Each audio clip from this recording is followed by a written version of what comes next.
Today on the show, Truth Ali, RJ White, and Ali Ghandour. It's the Novelizers. Don't want your popcorn, don't want your milk duds, don't want my shoes stuck in pools of sticky cola. Don't show me romance, don't show me fist fights, just show me words printed out under the book lights. Yeah, baby, novelize the movie. Give me sentences, paragraphs, and nothing to see. Yeah, novelize the movie. Write a book and turn it into a podcast.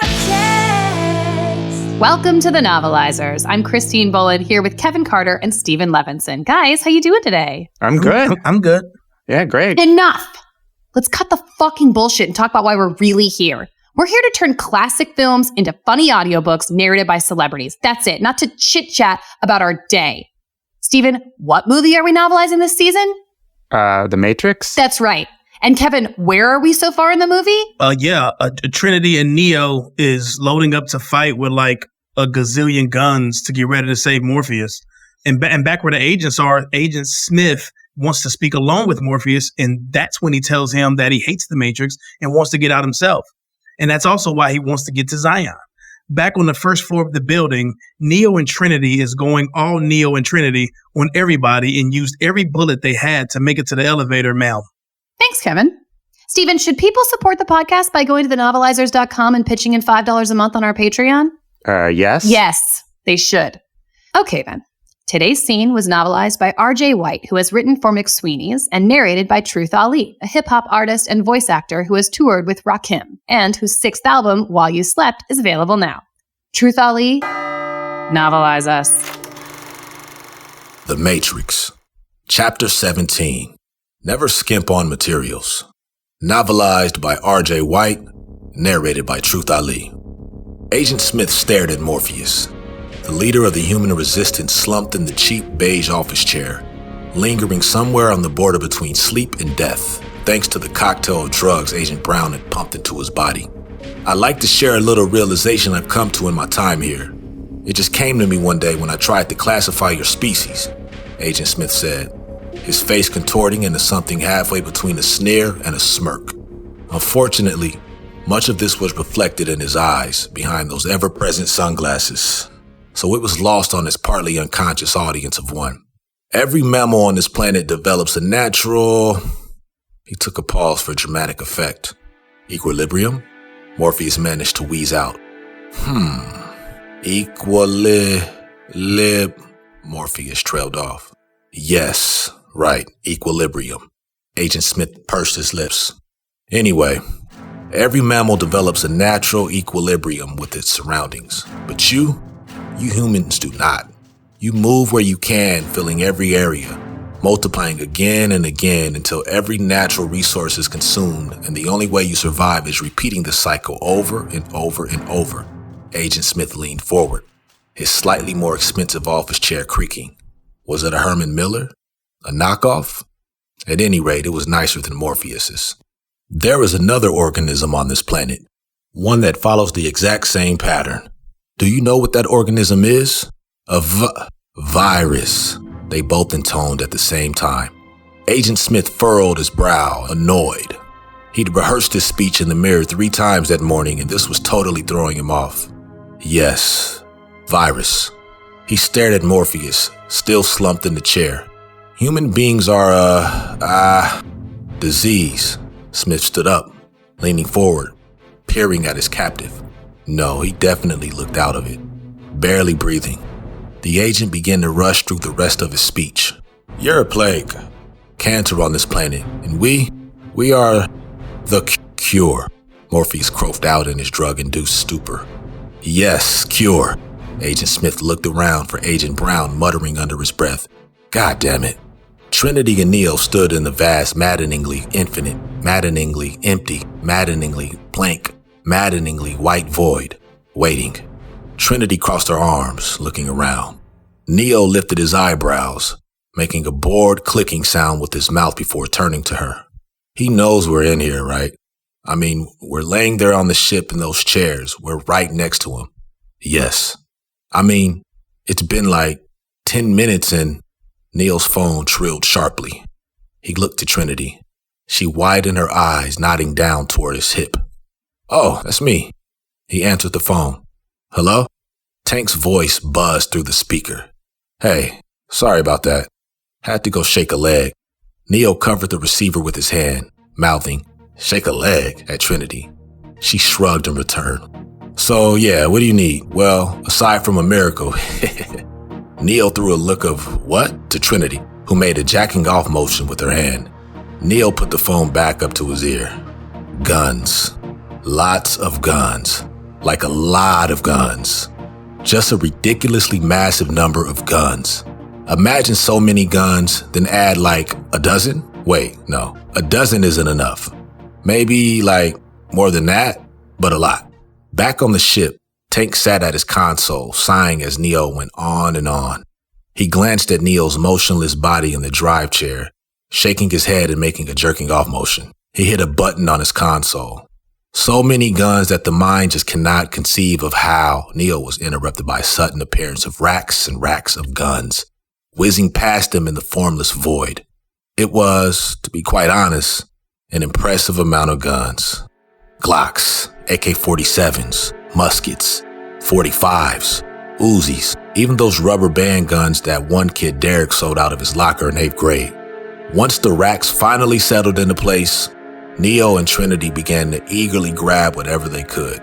Trinity carefully measured 155 grams of powder into an ivory horn, pouring it into the muzzle without spilling a single grain. You know, no one has ever done anything like this. She began to tamp the powder down into the muzzle.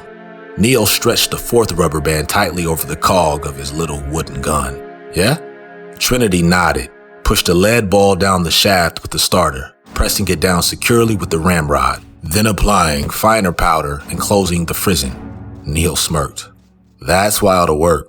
A rubber band snapped off of the plastic cog of the small gun, flying somewhere into the maddeningly empty void. Agent Smith and Agent Brown stood at the office window. Morpheus remained slumped in the office chair behind them. Agent Smith glanced back at the heavily sedated, yet somehow still cogent enough to interrupt him human.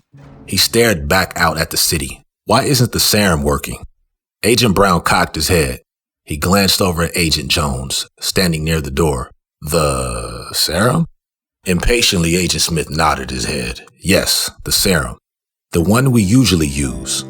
The one that renders our enemies pliable, unconscious, and usually doesn't have them finishing my," Morpheus stirred, "sentences?" "Yes, sentences," Smith yelled, wheeling around and glaring at the once again slumping leader of the resistance. "Right, yes, that one. That's the one we use, sure." Agent Brown looked over to Agent Jones, who was squinting at 2 tiny, seemingly identical injection vials. One was full, one was not. Jones looked up toward Brown, mouthing, "Maybe?" Agent Brown thought for a moment, then turned back to the still glaring Agent Smith. "Let's say if it wasn't, just as a Morpheus mumbled, thought experiment?" Agent Brown pointed a finger at Morpheus, nodding. "Bingo! Right, yes, one of those. A thought experiment. If it wasn't, you'd be mad, right?" Agent Smith said nothing, just glaring behind his sunglasses, jaw set. "Sure, of course. You'd be very mad. Then yes, we definitely used the correct serum, the one you said to use." Agent Jones stepped forward, clearing his throat, and hurriedly placing the vials back into his jacket pocket. "Say, maybe it's not the serum so much as maybe the questions?" "Questions?" "Yeah, maybe we just haven't hit upon exactly the right questions." Agent Smith considered this for a moment. He also considered that his 2 fellow agents were, in fact, useless wastes of space. "Leave me with him," he snarled. Agents Brown and Jones looked at each other, brows furrowed. This wasn't how things usually went. "Now," he spat at them. Then with identical, "whatever man, you're the boss" type shrugs, they left the office. Smith watched them go, the door closing silently behind them. He pulled a chair up next to Morpheus, turning it around. After 3 awkward failed attempts to straddle the chair, he turned it back around and sat down. He leaned in close to the unconscious man's face. "Can you hear me, Morpheus?" Nothing. Agent Smith waved his hand in front of Morpheus's face. "Hello? I know you're in there." Still nothing. Agent Smith sighed. "Yes, well, now I'm going to be honest with you. He removed his earpiece, letting it fall to his shoulder. A sudden shrill squonk of feedback caused them both to flinch a little. For a moment, he fumbled with the small piece of plastic until he finally unplugged the tiny curly cord. I hate this place, Morpheus. All of it. This zoo, this prison, this reality, this disgusting morass, this hell, Philadelphia, whatever you want to call it, I can't stand it. The smell, apples and cinnamon, I hate apples and cinnamon. It saturates me, surrounds me. Whenever I'm near you, you humans, I can taste it. I fear it's becoming part of me. Here.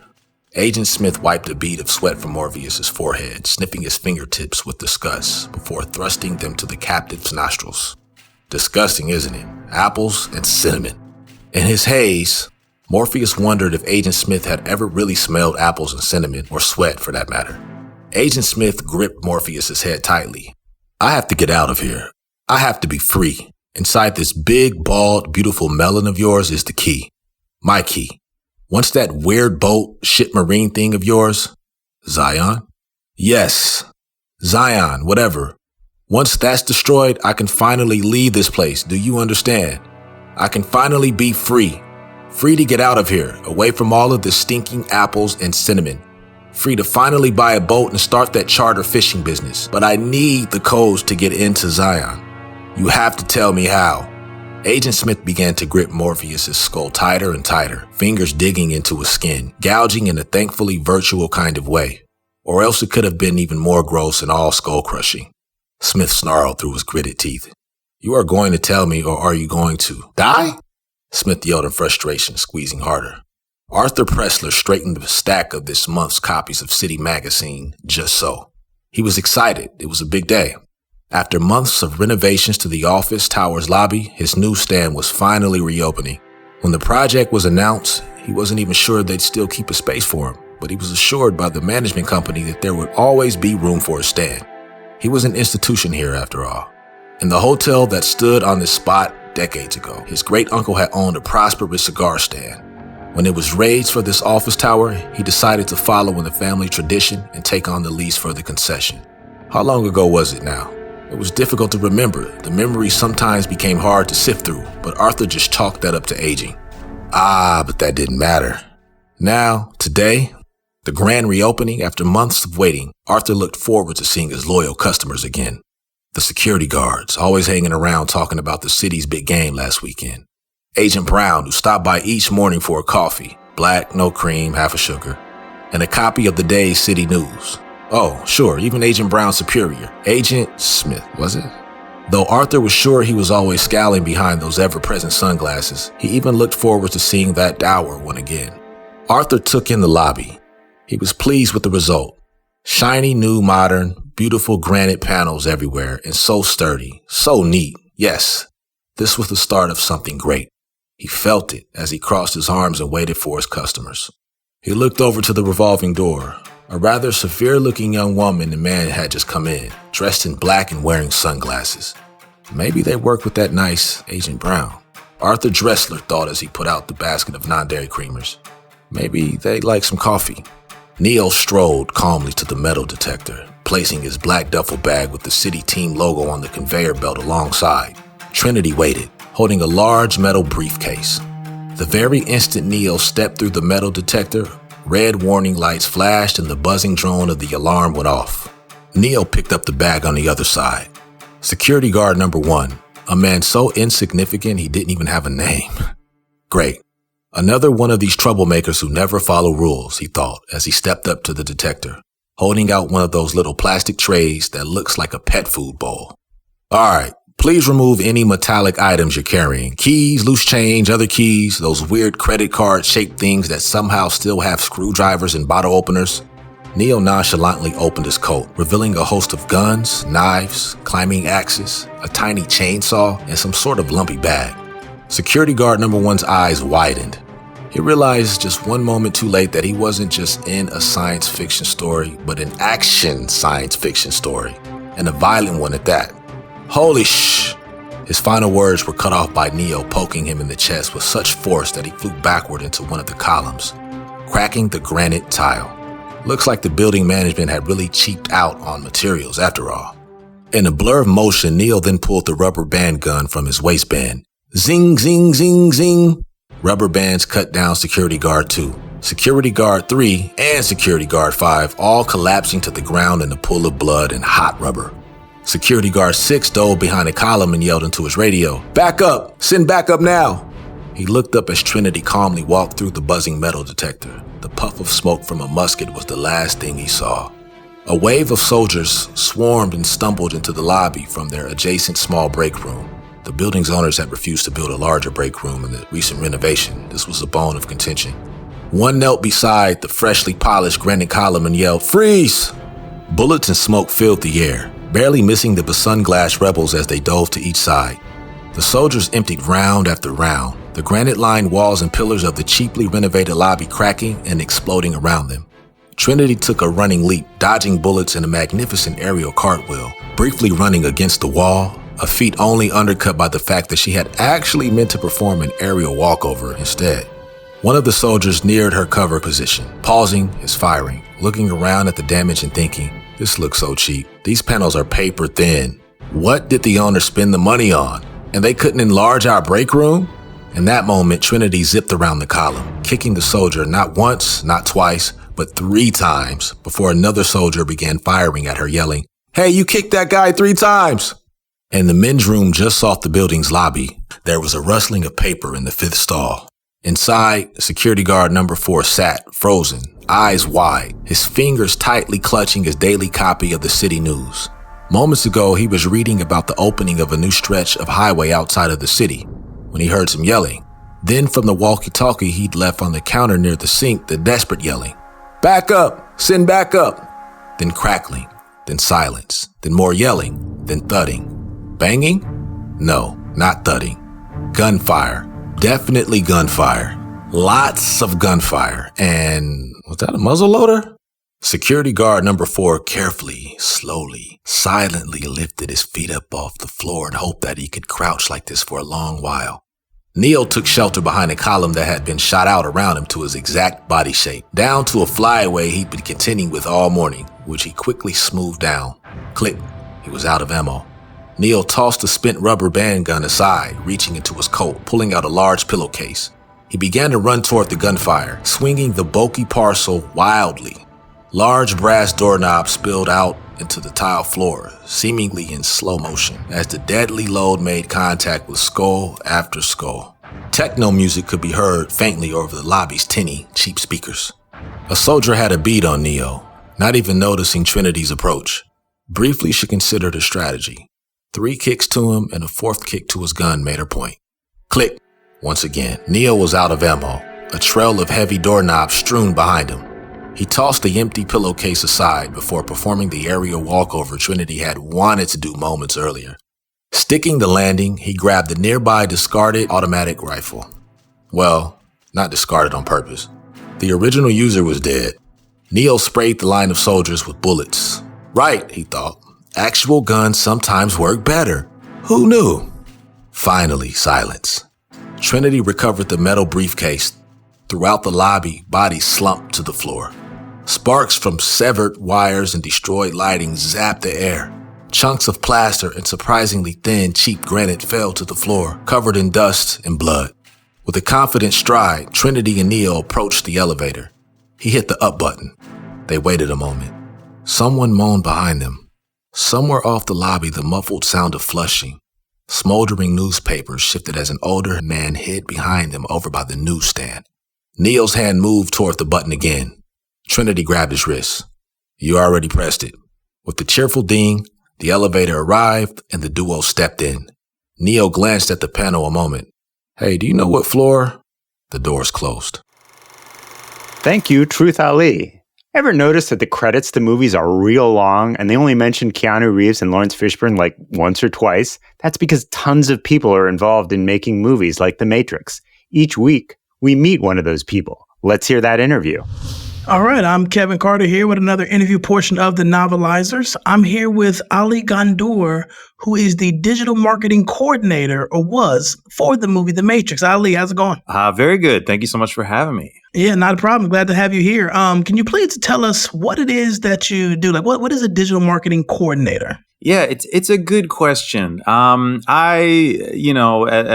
dinner parties and stuff, I like to sort of say I'm the king of the Easter eggs in movies. Mm-hmm. Essentially, any content to help promote the movie beyond sort of your standard fare content. You know, if you're going to watch Lord of the Rings and you see a cool poster, I didn't work on that. But if you're going to watch Lord of the Rings and you find a hidden link in a chat room that takes you on your own digital quest to find the one ring of power, I might have been involved in that one. Oh, wow. I got you now. I understand now.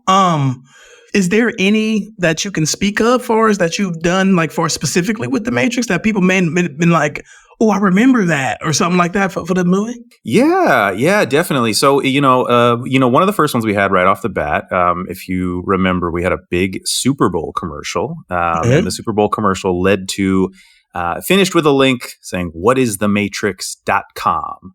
And if you went to whatisthematrix.com, if you were a curious Super Bowl watcher, maybe football wasn't your thing. It's definitely not mine. It would lead you to this website. And on the website, you could dig around all the fun numbers and codes and eventually get to some exclusive trailers and some, special bio content that you might not otherwise find. When you do stuff like that, I guess my question is like, since that I'm not very versed in your world, right? I guess my immediate question is, who cares? It's a really good question. Who cares? The fucking nerds do. Warner Brothers was good in giving me the green light to create a lot of ideas that created repeat customers. So you go and you watch The Matrix in theaters once.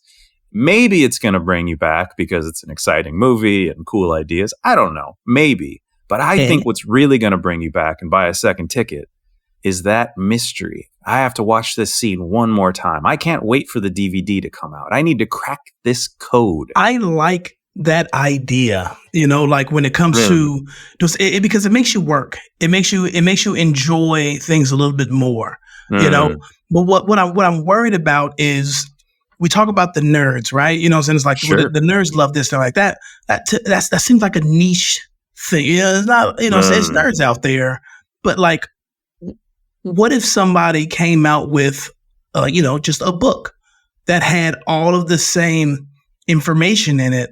Or do you think it's the thrill of trying to figure it out is what attracting these people? Yeah, I think the thrill is a piece of it. And I would point to another movie that I was, excited. I had a much smaller part in this project, but the Blair Witch Project. If you remember the hype for that movie, there was so much about, oh my gosh, this was a real story. These people went missing. That was all info that we essentially fed to the nerds. The nerds made it a big enough thing that it bubbled up. Maybe they've got cooler friends or a cooler older brother, Rick, who they're going to tell about this information. And, half the time Rick is rolling his eyes and saying, what the hell are you talking about, Poindexter? Put that cereal box down, you idiot. Go play with your friends. Are you going to be a loser your whole life? But 9 out of 10 times that's going to be the case. And one time you might say something where Rick raises his eyebrow and goes, wait a minute, what? These people died? A witch killed them? What movie is this? And that's where we see progress. Gotcha. Has there ever been a situation where you found yourself going into a rabbit hole? Do you ever feel yourself outside of work, like falling in that trap yourself? Just this week, I received a birthday email from my dentist, and it said, wishing you a happy birthday from the offices of Dr. Ruertz. And I looked at it and I went, wait a minute, hold on. What is this here? Wishing you. Okay, genies wishing you. 3 wishes. Now, genies. Robin Williams played the genie in Aladdin. And I go to the Robin Williams, Wikipedia page, and one of the first lines on there is this, this page is about a deceased person. And I go, a memento mori. And so I realized this is not my dentist wishing me a happy birthday. This is my dentist reminding me that life is short. And one day I will die. And so I replied, I said, I'm going to die one day. I hear you loud and clear.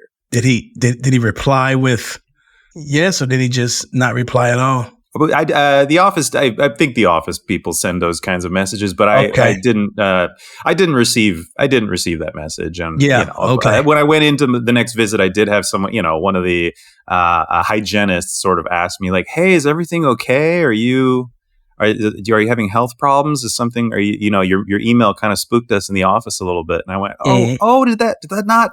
That's work. That's work getting into my life again. Then I explained the process. I told them, I said, "Here's the thing, you said this," which obviously I thought meant Robin Williams. And I went through the whole thing, and they understand. They seem to understand. Yeah. Well, that's interesting you say that because, I went through that with one of my relationships. I came home with another woman's lipstick on, but she went through this whole deep thing on all this other stuff. And I'm like, well, on the surface, that's all it is just lipstick. Right. There's no cheating involved. You know what I'm saying? There was nothing done. And she kept going deep. And I'm like, she needs to be working for you. She was very, very detailed on everything. And it just really threw things off. You know what I'm saying? So I understand what you mean by that. Yeah, I'd love to have her on board. I mean, maybe there's she doesn't talk to me anymore, so I don't have. She blocked me on everything. Sorry, I saw her one time eating ice cream and she threw it at me. So, I mean, that's maybe I can go back to that Cold Stone and see if she's there, so you can talk to her. It was Cold Stone. I mean, immediately I'm already thinking, okay, Cold Stone. What's the opposite of a cold stone? A hot stone. I think she wants a hot stone massage. Oh. Maybe I can get her back. Maybe a gift certificate to a Korean spa. Yeah, you're good. You're good at this. You're definitely good at this. Has there been any Easter eggs that you've planted that didn't work? Oh my gosh! When Cypher is eating steak. If you, a keen-eyed viewer, were watching that movie, you might be, thinking, there's some stuff being said here about, real sensation, simulation, blah, blah, blah. But what is that on the menu? Hold on.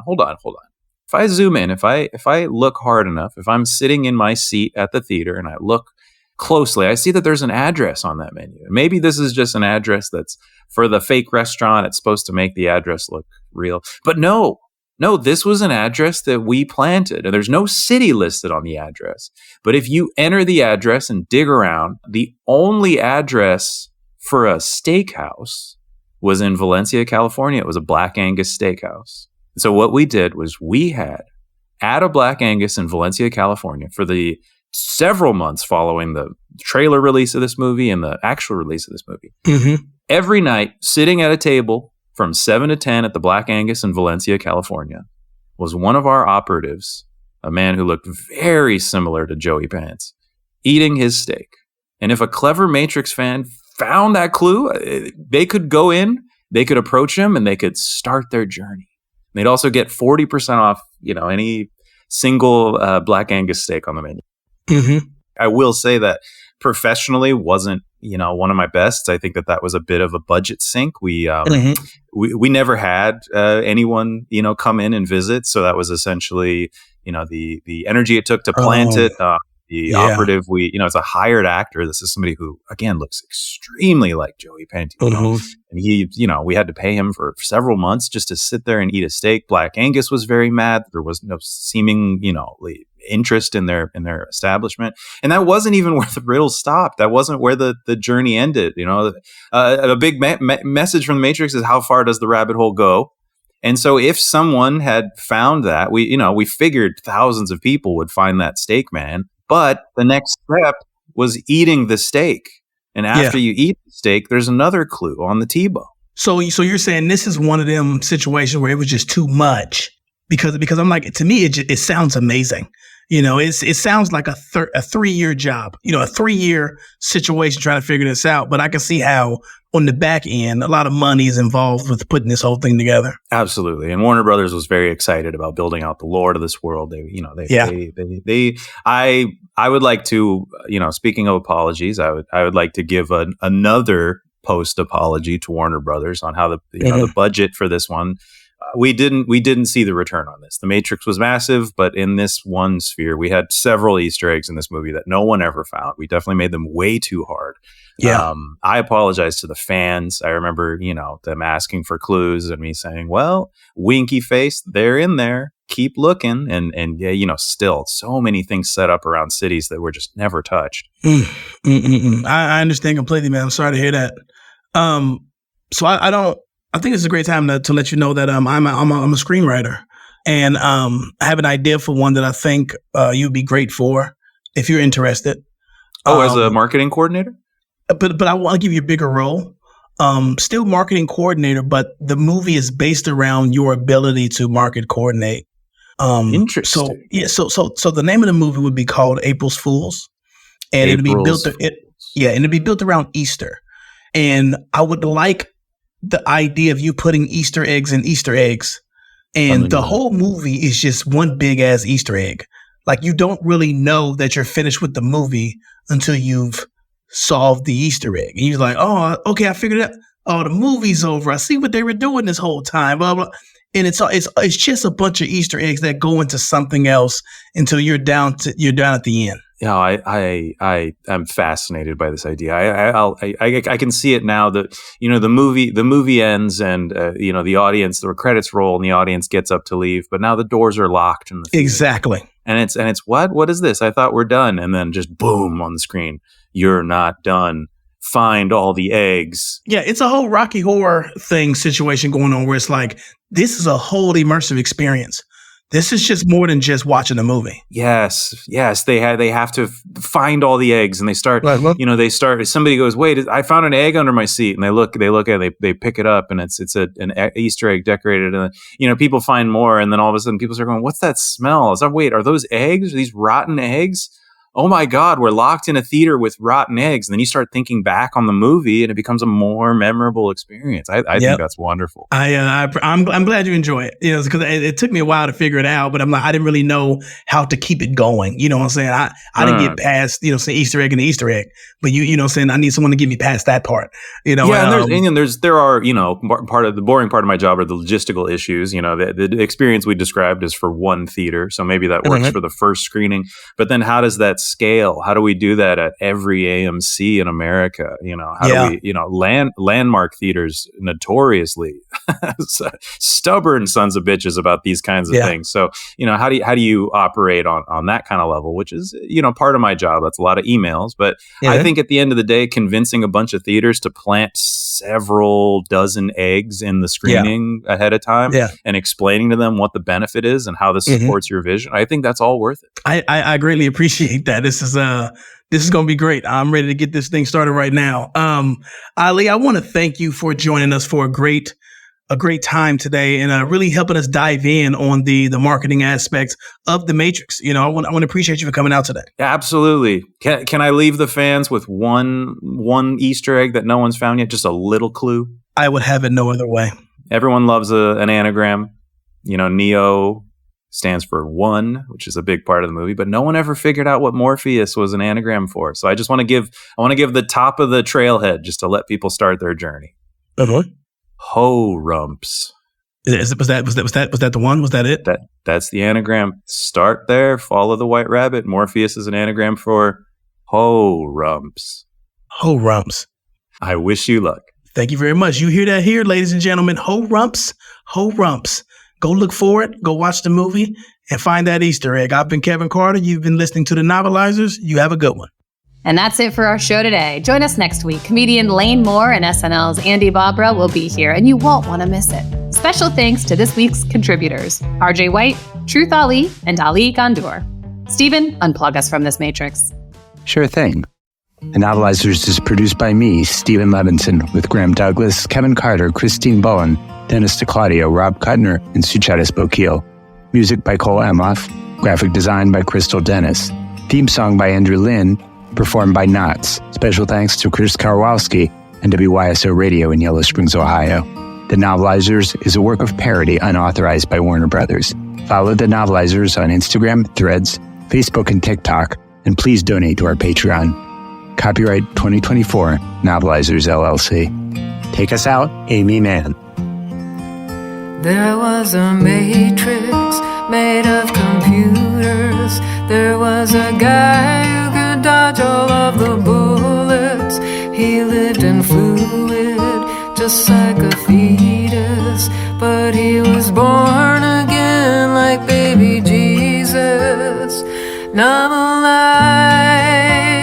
that movie, write a book, and also read it to me.